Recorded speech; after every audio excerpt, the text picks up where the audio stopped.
오늘 예배에 나오신 여러분 모두는 다 마음속에 예수 그리스도를 진심으로 믿는 그 믿음이 있을 줄 믿습니다. 그 믿음이 있기에 이렇게 코로나 시국에도 건강의 위험을 무릅쓰고도 하나님 전에 나와서 예배를 드리시는 줄 압니다. 그런데 우리가 처음에 예수를 믿고 또 우리의 믿음이 정점에 다다랐을 때, 하나님을 향한 그 믿음이 피크에 올랐을 때, 그때 한번 여러분 생각해 보시기를 바랍니다. 예수님을 진심으로 믿고 그 신앙이 정점에 올랐을 때 우리는 대부분 다 나 이거 신학교 가야 되는 거 아니야? 라는 생각을 하게 됩니다. 나 하나님이 나를 부르시는 건 아닌가? 내 이 뜨거운 마음을 가지고 내가 하나님 앞에 교회를 위하여 헌신해야 되는 거 아닌가? 이런 생각들을 다들 한 번쯤은 하셨으리라 생각합니다. 안 하신 분들도 계시겠지만 하신 분들이 더 많으실 것입니다. 그래서 원서를 넣으시고 신학교에 조금 다니신 분들도 어쩌면 이 자리에 계시는지도 모르겠습니다. 예수를 믿는 순전한 마음, 그리고 열정으로 그 복음, 생명을 전하고자 하는 그 열망, 그걸 가지고 살아가는 사람들이 너무나 많아서 그랬는지 20세기 후반에 그리고 21세기 초반에까지만 해도 신학교에는 참 많은 사람들이 몰렸습니다. 대한민국에 가장 많은 사람들이 몰렸던 신학교는 어느 신학교였을까요? 이름을 말하긴 뭐하지만 광진구에 있는 모 신학교, 그 모 신학교에는 입학 경쟁률이 5대1, 7대1을 넘었습니다. 그러니까 한 명 뽑는데 7명이 달라붙는 것입니다. 그러니 재수하고 삼수하고 사수하고 오수하는 사람들도 굉장히 많았던 그런 적이 있었습니다. 그런데 좀 문제가 달라졌습니다. 2000년 중반을 지나고 나서 2000년대 중반을 지나면서 한국 교회, 신학교의 경쟁률은 곤두박질 치기 시작했습니다. 4대1, 5대1, 6대1 하던 교회, 신학교의 경쟁률이 1대1이 되는 현상이 벌어졌습니다. 1대1이면 뭘까요? 원서만 쓰면 들어가게 되는 겁니다. 뿐만 아니라 유명한 신학교들은 그렇게 됐고 또 이름이 없는 신학교들은 신학생을 모집할 수 없어서 참 어려움을 겪는 일들이 지금도 벌어지고 있습니다.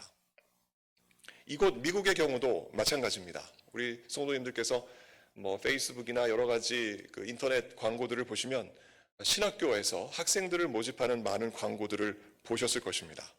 미국도 이 신학생을 유치하기 위해서 치열한 경쟁이 지금 이루어지고 있습니다. 자, 어떻게 하다 이렇게 되었을까? 많은 사람들이 왜 이렇게 이런 현상이 벌어졌을까 연구하고 살피는 중인데요. 대다수 공통된 의견은 이렇습니다. 교회의 지도자들에 대해서 실망을 했다. 또 교회에 잘 다니는 분들에 대해서 실망을 했기에 나도 그와 같은 길을 걸어가고 싶진 않다. 그저 순수한 신앙을 가지고 그저 평신도로 살고 싶다 하는 그와 같은 일들이 생겼기 때문이라고 많은 사람들이 판단하고 있습니다. 우리가 교회의 지도자라 말할 때는 목사뿐만은 아닙니다. 교회의 모든 직분자들이 다 해당이 됩니다. 내가 교회에서 어떠한 직분을 갖고 사역하고 있으면 그 사람은 바로 교회의 지도자입니다. 그런데 그 지도자들이 말과 행동에 있어서 많은 허물이 생겼기에 이와 같은 일들이 벌어지게 되었는데 그들의 허물이란 무엇인가? 조금 더 쉽게 말씀을 드리면 이것이지요. 말과 행동이 다른 삶입니다. 말은 이렇게 하는데 행동은 저렇게 하는 것이죠. 언행 불일치입니다. 또 진리를 이야기를 하는데 사실 그 마음속에는 속된 가치관에 사로잡혀 있는 것입니다. 성경의 진리는 말하는데 사실 그 마음속에는 세속된 그 세속의 욕망이 가득 차 있는 것이지요. 그래서 야고보 사도가 9절에서 이렇게 기록합니다. 한 입에서 찬송과 저주가 나오는도다. 내 형제들아 이것이 마땅하지 아니하다. 한 입에서 찬송도 하고 또 한 입에서 저주도 나옵니다. 거룩한 것도 나오고 거룩하지 아니한 것도 나오는 것이죠. 이것이 마땅하지 아니하다. 이 마땅하지 아니하다는 말의 본 의미는 받아들일 수 없다 하는 것이죠. 어떻게 한 입술에서 찬송과 저주가 같이 나올 수 있겠는가? 그 입이 좀 고장난 거 아닌가? 그 입을 내가 받아들일 수 없다. 이런 의미가 됩니다. 사실 그 마땅치 않은 신뢰들은 우리가 이미 잘 알고 있습니다. 뉴스와 기사로 이미 벌써 우리에게 너무나 많이 익숙해져 있습니다. 그래서 많은 사람들이 교회에 손가락질하고 있지요. 이러한 불편한 현실 속에서 우리들은 살아가고 있습니다. 우리들은 그러면 이 상황 속에서 어떠한 하나님의 말씀으로 도전을 받아야 할까요? 오늘 본문 1절이 우리에게 분명하게 선언합니다. 내 형제들아, 너희는 선생이 많이 되지 말아라. 내 형제들아, 너희는 선생이 많이 되지 말아라. 이 말 속에는 여러 가지 의미가 담겨 있죠. 절대 선생을 해서는 안 된다. 그런 의미라기보다는 선생이 되려고 하는 자들에게 있어서 그 마음가짐, 그 속에 분명한 확신이 있어야 한다는 것을 이야기하고 있습니다. 여기서 선생은 교사를 말하죠. 교사. 어쩌면 여기 계신 우리 성도님들께서 한국에 계실 때 아마 선생님을 하셨던 분들도 계실 것입니다. 선생님은, 교사는 어떠한 사람이 될 수 있을까요? 지식이 충만해야 됩니다. 지식만 있어서는 안 되지요. 그 지식을 잘 다룰 수 있는 지혜도 필요합니다. 지혜뿐만이 아닙니다. 또 그렇게 해본, 지식과 지혜를 가지고 그것들을 다루어 본 경험도 충분히 있어야 하지요. 그러한 사람이 진정한 준비된 지도자다, 선생님이다 라고 말할 수 있을 것입니다. 이런 선생님들은 대부분 많은 사람들 앞에서 가르칩니다. 말을 하고 또 행동을 하죠. 그래서 학생들은 그 선생님의 말을 귀담아 잘 듣고, 선생님이 무슨 말씀하시나 잘 듣고 그대로 마음에 담아서 그대로 합니다. 또 그렇게 말씀하신 선생님이 어떻게 행동을 하시나 그 행동을 잘 보고 그대로 모방하고 따르기도 하지요. 그래서 언행이 단정하고, 예전엔 어르신들이 이런 표현을 쓰셨는데요. 품행이 방정하고, 방정하다는 말이 방정 맞다라는 의미 같기도 들리지만 품행이 방정하고 이런 표현도 쓰셨습니다. 그렇게 말과 행동이 일치하고 아주 깨끗한 그런 교사, 선생님을 많이 둔 단체는, 그런 학교는 안정적으로 꾸준히 성장을 합니다. 그리고 나중에는 그 학교가 어떤 학교가 될까요? 명문 학교가 됩니다. 명문이라는 말을 이제 달게 되지요. 그러나 정반대의 교사들을 가지고 있는 단체는 정반대의 길을 갑니다. 언행이 일치하지 않습니다. 학생들만 보면 야 뭐 이러면서 욕을 하거나, 아니면 말과 행동이 다른 선생님, 이런 모습들을 보면 학생들이 그대로 따라하는 것 아니겠습니까? 그러지 못한 학교, 그렇지 못한 선생님들을 가지고 있는 그 단체는 결국에는 시간이 지나면서 혼란스럽게 되고, 결국에는 그 규모가 작아지게 되고 문을 닫게 되는 일들도 생깁니다. 야고보는 교회 공동체 모든 성도들에게 이야기합니다. 너희는 선생이 많이 되지 말아라. 선생이 된다는 의미가 무엇일까요? 분명한 이유는 이것입니다. 의미는 이것입니다. 교회 모임에서 가르치는 이가 되는 것이지요. 교회 모임에서 이렇게 저렇게 가르치는 이가 되는 것을 말합니다. 주일학교 선생님도 역시 교사이겠고요. 우리 구역장님들도 우리 구역에서 가르치시지요. 그런 분들도 선생님이 되실 것입니다. 그 밖에 여러 가지 모습으로 가르침의 입장에 있는 그 모든 사람들에게 지금 야고보가 이렇게 이야기를 합니다. 무슨 이유에서 야고보 선생님은 많은 성도들에게 너희들은 교사가 되려고 하느냐? 그렇게 하지 말아라, 이렇게 만류를 할까요? 우리가 이미 잘 알고 있는 것처럼 만일 가르치는 어떤 사람이 자신의 말과 행동에 정말 신앙의 양심을 따라서 그대로 말과 행동을 이어간다면 전혀 문제가 없을 것입니다. 우리 가운데 그런 분들이 참 많이 계십니다. 정말 어느 집사님, 어느 권사님, 어느 장로님, 어느 교육자를 보면 정말 그 말과 행동이 그대로 일치하는 그런 모습을 보게 됩니다. 그런 모습을 볼 때마다 나도 저렇게 살아야겠다, 나도 저분처럼 살아야겠다, 이런 생각을 갖지 않겠습니까? 생각만 갖는 것이 아니라 또 그렇게 따라서 삽니다. 그런데 문제는 정반대이지요. 그렇지 못했을 때 문제가 생깁니다. 많이 가르치는 사람이 자기의 말과 행동에 어긋나는 삶을 살게 되면 그에게는 감당치 못할 일이 뒤따르게 되는데, 오늘 야고보 사도는 그 감당치 못할 일을 두고 큰 심판이다라고 표현을 합니다. 큰 심판이 말과 행동을 따르지 않은 너희에게 뒤따를 것이다 라고 이야기를 합니다. 성도 여러분, 심판이란 말, 우리는 이 말을 굳이 설명하고 해석할 필요 없이 이 심판이 무엇인지 우리는 이미 잘 알고 있습니다. 좋지 아니한 겁니다. 좋지 아니한 이것이 사실 우리들을 향해 있다면 우리는 두려워할 수밖에 없고 그 두려움 속에서 떨 수밖에 없습니다. 조금 더 구체적으로 혀와 입술로 지은 죄악이 만약 우리 속에 있다면 우리는 이 심판이란 단어를 들었을 때 이게 나를 향하고 있는 것이구나, 이 심판이란 말이 딴 사람 이야기가 아니라 바로 나의 이야기구나 라는 생각을 우리는 직접적으로 하게 됩니다. 사실 우리 가운데 혀와 입술로 죄악을 안 범한 사람이 과연 어디에 있겠습니까? 야고보 사도는 이 큰 심판을 이야기하면서 이 심판의 이 화살표의 끝을 자기 자신에게 돌립니다. 시선을 자신에게 돌려서 이렇게 야고보 사도가 고백합니다. 1절입니다. 선생된 우리가 더 큰 심판을 받을지 모른다. 그러니 너희 모든 성도는 이 사실을 분명하게 알아야 한다. 라고 1절에서 이야기합니다. 교회 안에서 선생된 이들이 많은데 그들을 야고보 사도는 오늘 우리라고 표현을 했습니다. 우리라고 했으니까 그 교사 그 그룹 안에 야고보 사도도 포함이 되어 있는 것이죠. 자기 자신도 그 선생 사이에 들어있다는 것을 이와 같이 드러내고 있습니다. 사실 이렇게 말한 것은 야고보가 고백을 하듯이 숨겨져 있는 비밀을 말한 것입니다. 선생된 우리가 더 큰 심판을 받을 수 있다. 그러니까 그 선생 속에 나도 들어있으니 나 역시 이 심판에서 자유롭지 못하다 하는 것을 은연중에 말하고 있는 것입니다. 선생이든 아니든 사람은 누구나 말과 행동에 실수가 있습니다. 선생님만 실수 있는 것이 아니죠. 누구나 다 실수가 있습니다. 그 실수에 대해서, 잘못에 대해서 훗날 주님께서 분명히 판단을 하실 것인데 유독 선생님이 저지른 실수, 특별히 이 교회 안에서 선생이 저지른 실수가 더 큰 심판을 부른다고 야고보가 이처럼 말하고 있는 것입니다. 까닭에 이 큰 심판에서 자유하기 위해서라도 선생이 되려는 자들에게 선생되는 일이 있다면, 그 일을 생각하고 있다면 다시금 진중히 생각해 보아라.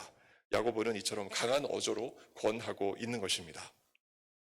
야고보는 계속해서 성도들에게 고백을 합니다. 고백의 기록이 2절의 기록인데요. 우리가 다 실수가 많으니 만일 말에 실수가 없는 자라면 곧 온전한 사람이라 능히 온 몸도 굴레 씌우리라 라고 이야기합니다. 우리가 다 실수가 많다. 만일 말에 실수가 없는 자라면 곧 온전한 사람이다. 능히 온 몸도 굴레 씌운다. 여기에 온전한 사람이다 라고 표현이 되어 있는데요. 이 말의 속뜻은 어떠한 목표점이 있으면 그 목표점에 도달했다는 것을 의미합니다.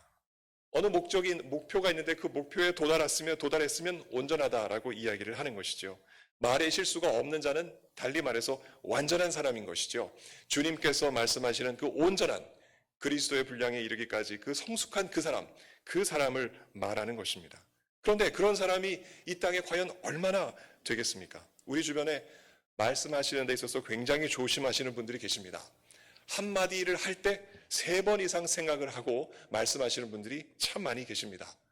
정말 바람직한 자세지요. 우리도 그것을 배워야 할 것입니다. 그러나 아무리 말을 잘하는 사람, 3번 이상 생각하고 말을 한다 해도 그래도 언젠가는 한번 실수하는 일이 있습니다.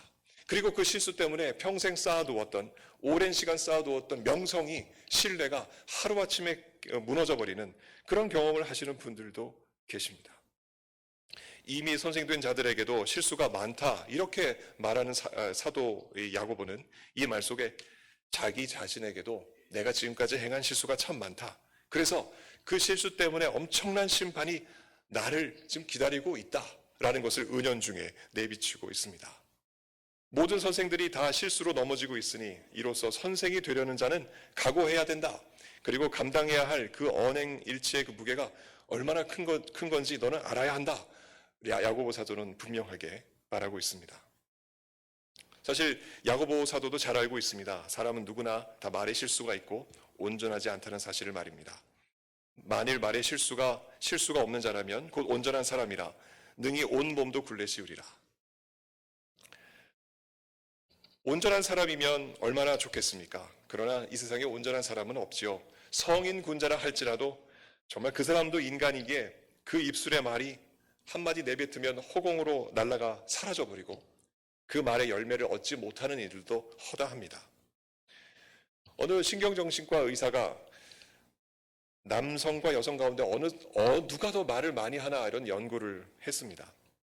그랬더니 하루에 남자는 약 7,000단어를 쓰고 여자들은 약 2만 단어를 쓴다고 합니다. 남자가 한마디 할 때 여자는 3마디를 한다는 것이죠. 그래서 말싸움에서 남자가 이기는 경우가 별로 없습니다. 라고 생각하시는 분들이 많으시겠지만 또 다른 연구에서는 정반대의 의견을 말합니다. 애리조나 대학 심리학과에서 연구를 했는데요. 남자는 하루에 15,669단어를 이야기하고 여자는 16,215단어를 이야기한다고 합니다. 거의 비슷하지요. 거의 비슷한 말을 하고 있습니다. 자, 이건 외국 이야기고, 미국 이야기고, 한국 사람들은 어떤가? 한국 사람들은 남자가 약 2만 5천 단어를 하루에 말하고 여자들은 약 3만 단어를 말한다고 합니다. 별로 큰 차이가 있는 것이 아니죠. 그렇게 말을 하고 있는데 그 말을 하면 다 허공에 다 날아가는 것 아니겠습니까? 허공을 울리고 날아갑니다.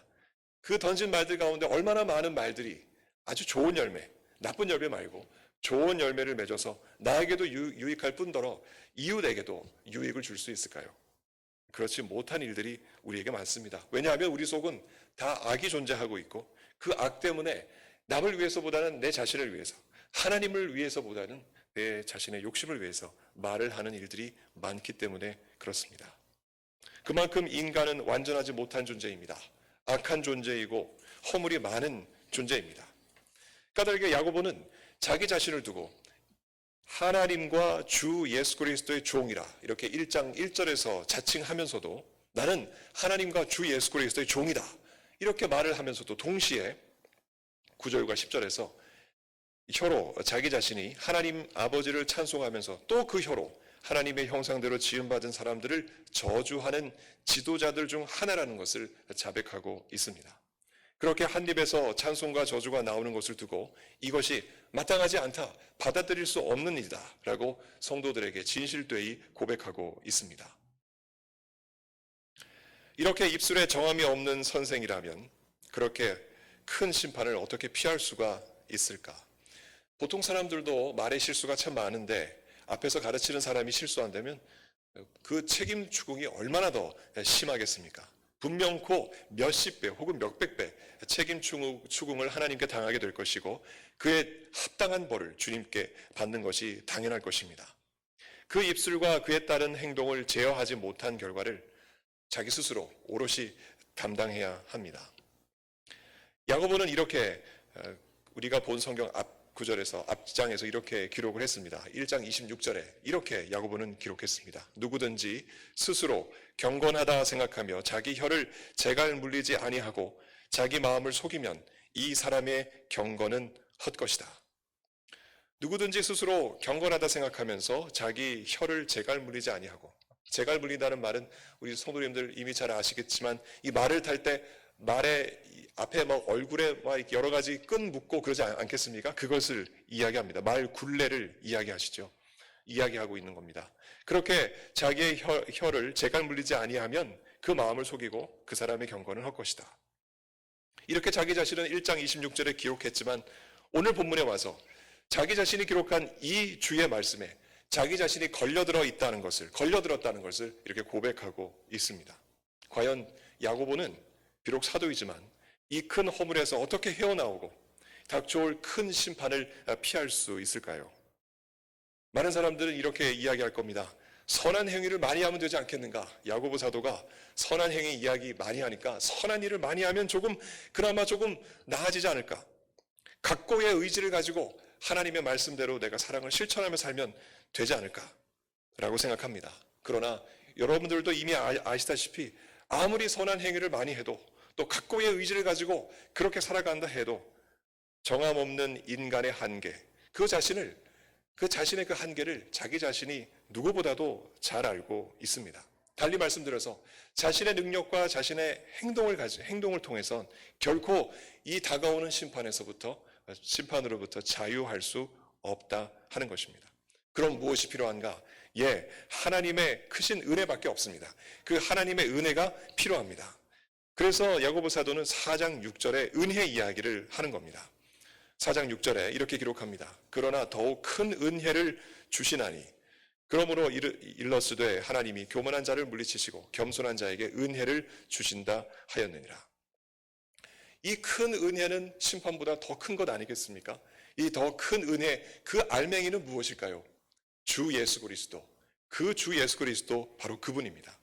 그 주 예수 그리스도의 십자가 희생과 그분의 헌신과 또 그분의 부활 승천의 모든 사역을 통해서 성령이 우리를 시기하기까지 하나님이 우리를 사랑하시는 바로 그 사랑, 삼위일체 하나님이 우리 각자 한 사람을 위해서 그렇게 퍼부어 주시는 그 놀라운 사랑, 그것이 바로 그 큰 은혜가 아니겠습니까? 이 큰 은혜를 입은 자는 자신의 허물이 무엇인지 깨닫게 되고 그 깨달은 만큼 하나님 앞에 겸손하게 사는 것이 얼마나 큰 가치인지를 깨닫게 됩니다. 그래서 어제 거짓말 10번 했다면 오늘은 9번 하는 것이고, 오늘 또 실수를 5번 했다면 내일은 4번으로 줄이려는 그와 같은 영적인 노력을 정말 최선을 다해서 해 나가는 것입니다. 이와 같은 큰 은혜를 입었으니 가만히 있을 수 없는 것 아니겠습니까? 야고보는 이후에 계속되는 이 야고보서 편지를 통해서 하나님의 은혜가 얼마나 큰 것인지를 다루면서 그 허물과 심판을 해결할 수 있는 길을 자신과 같은 선생들과 모든 성도들에게 제시를 합니다. 하나님의 그 큰 은혜 속에 잠겨서 자신의 허물을 깨닫고 겸손을 잃지 않는 일, 그것이 바로 하나님께로부터 오는 은혜인 것을 야고보는 강조합니다. 이 하나님의 은혜가 없으면 그 누구도 닥쳐오는 이 심판을 피할 방도가 없습니다. 성도 여러분, 우리는 사실 본능적으로 선생이 되려고 하는 충동을 다 느낍니다. 연세가 드신 어르신들도 마찬가지고요. 아이들도 자꾸 가르쳐보고 싶은 그런 충동을 느낍니다. 아이들이 노는 모습을 한번 보십시오. 아이들이 노는 놀이 중에서 가장 재미있는 놀이가 선생님 놀이입니다. 야, 오늘은 내가 선생님 할 테니까 너 반장하고 너는 부반장하고 나머지 너희들은 다 학생이야. 자, 내가 칠판에 쓰는 거 너도 쓰고 문제도 풀어봐. 이런 놀이들을 많이 합니다. 내가 아는 그 무엇, 내가 경험한 그 무엇이 나를 특별하게 만드는 듯 모든 사람들은 느낍니다. 사람들 앞에 나서기를 좋아하고 또 그것을 앞에 나서서 가르치고자 하는 충동을 느낄 때가 누구든지 마음속에 불릴 듯 일어납니다. 그럴 때 우리는 어떻게 해야 할 것인가? 우리는 어떻게 해야 이와 같은 어려움, 위기 상황이라고 말씀드려야겠지만 이 위기 상황에서 우리는 자유할 수 있을까? 우리는 예수께서 우리에게 주신 이 말씀을 기억해야 하겠습니다. 예수께서 마태복음 23장 8절 기록에 이렇게 제자들에게 말씀하셨습니다. 너희는 랍비라 칭함을 받지 말라. 너희 선생은 하나요. 너희는 다 형제니라. 너희는 랍비라 칭함을 받지 말아라. 선생님이란 칭함을 받지 말아라. 너희 선생은 하나밖에 없다. 그분은 바로 예수 그리스도시다. 너희들은 그 밑에 있는 형제들이다. 라는 의미에서 주께서 말씀을 주셨습니다. 그렇습니다. 우리에게 있어서 선생님이 계시다면 그분은 바로 한 분이신 예수 그리스도 그분이십니다. 그리고 우리는 모두 다 그분의 제자들이요, 따르는 학생들이지요. 우리는 너나 할 것 없이 다 형제, 자매입니다. 예수 그리스도의 말씀을 그대로 받아서 그대로 실천하면서 우리 주변의 형제, 자매들을 돕는 바로 그러한 지체들입니다. 주 예수 그리스도 안에서 그러니까 서로 도와야 하고 그러니까 서로 섬겨야 할 지체들이 우리들인 것이죠. 우리들의 선생님이신 예수 그리스도는 실수가 없으시고 완전하시고 온전하시며 완벽하신 분이시지만, 그래서 선생님인 게 분명하지만, 그러나 우리는 정반대입니다. 너나 할 것 없이 모두 실수가 많고 자기 제어가 되지 못하는 불완전하고 신뢰하기 어려운 존재들, 그들이 바로 우리들입니다. 그것을 무엇으로 알 수 있는가? 우리들의 믿을 수 없는 혀가 그것을 증명합니다. 정말 내가 하는 말을, 내가 스스로 하루 종일 하는 말을 다 녹음해서 우리가 그 다음날 들어본다면 정말 그렇구나. 내가 내 말에 정함이 없고 내 속에 진실이라는 것이 그렇게 많지 않구나 라는 것을 분명하게 알게 됩니다. 말과 행동을 제어하지 못하는 허물들이 있는 그대로 우리들의 삶에 나타나는 것 아니겠습니까? 내가 말 한번 잘못하고 그리고 행동 한번 잘못해서 뒤따르는 여러 가지 감당할 수 없는 일들이 우리들의 삶 가운데 얼마나 많이 있습니까? 이 모든 실정이 다 우리들이 정말 불완전하다는 것, 실수 많다는 것, 신뢰하기 어렵다는 것을 우리 스스로가 증명해 보이고 있는 것입니다. 이 숨길 수 없는 결과물들이 우리가 선생이든 아니든, 선생이 되든 말든 상관없이 우리로 하여금 그래, 너는 심판받을 존재이다. 너는 심판으로부터 자유롭지 못하다라는 것을 분명하게 말해줍니다. 그러니까 일이 이쯤이 되니까 이제 우리도 이 실수와 허물을 어떻게 해결해야 할까? 그 길을 찾아야 합니다. 내가 하는 이 말의 실수, 내가 하는 이 모든 행동의 이 모든 허물들, 감당할 수 없는 이 많은 문제들, 내가 선생이든 아니든 상관없이 쌓이고 계속 쌓여가는 이 실수와 허물을 어떻게 다 내가 해결할 수 있을까? 우리는 고민을 해야 합니다. 어떻게 하면 좋을까요? 누가 말하듯이 의지를 가지고, 굳은 의지를 가지고, 바위 같은 의지를 가지고 도덕심을 키워라, 법률을 잘 지켜라, 선한 행위를 계속해서 연달아 해라. 과연 이렇게 한다고 이 문제가 해결이 되겠습니까? 그렇지 않습니다. 연약한 죄성을 가진 우리 인간들, 언젠가는 포기하게 되고 또 언젠가는 또 실수하게 됩니다. 지속 불가능한 게 의를 행하는 것, 그것이 아니겠습니까? 우리에게 과연 그럼 해결책이 없는가? 야고보는 우리들에게 분명하게 이야기했지요. 분명하게 이야기했습니다. 하나님의 은혜다. 하나님의 은혜가 바로 우리에게 있어서 이 큰 문제를 해결할 수 있는 유일한 열쇠요, 유일한 길이다라는 것을 분명하게 선언했습니다. 교만한 자를 물리치시고 겸손한 자에게 은혜를 베푸시는 하나님의 은혜를 우리는 그래서 구해야 할 것입니다. 우리는 다 신앙이 있습니다. 예수 그리스도가 우리의 구세주인 것을 믿고 그 확실한 믿음을 가지고 살아갑니다. 어떻게 하든지 간에 내가 신학교는 가지 않아도 내가 신학교 가는 것만큼 우리의 삶 속에서 주님의 복음을 증거하고 하나님의 뜻 가운데 살려고 애쓰는 자들이 바로 우리들입니다. 하나님의 은혜, 예수 그리스도의 사랑과 희생, 그리고 그의 모든 은총을 우리가 다 압니다. 성령 하나님께서 우리와 함께 하심을 또한 우리가 믿습니다. 성부 하나님의 놀라우신 은혜가 우리에게 정말 소나기처럼 퍼부어지고 있다는 것도 우리는 믿습니다. 그러니까 이 하나님의 은혜에 따라서 살려고 노력하는 것 우리들 아니겠습니까? 그렇다면 하나님 앞에 이 큰 은혜를 입었으니 더욱더 겸손해야 할 것입니다.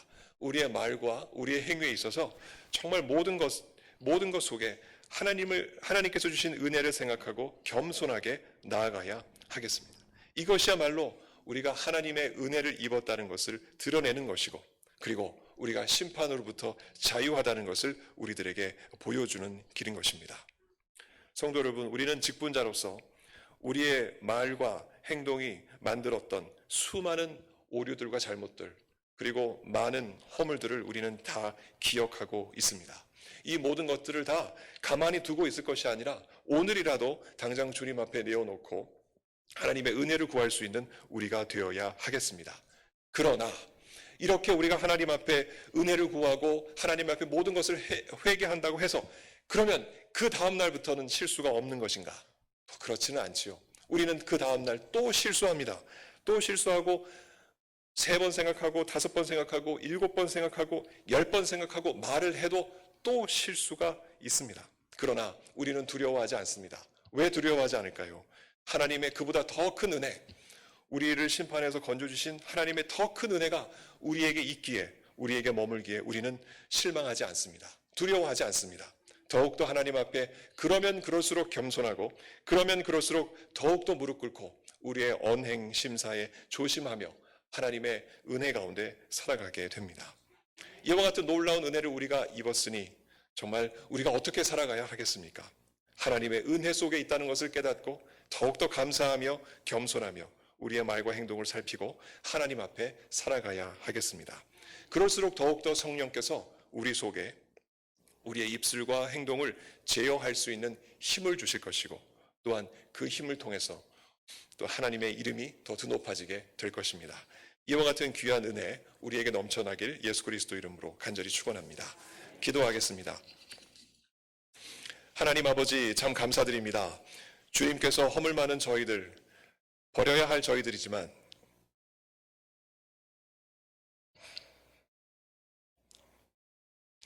그럼에도 불구하고 주 예수 그리스도를 통하여 사랑하시고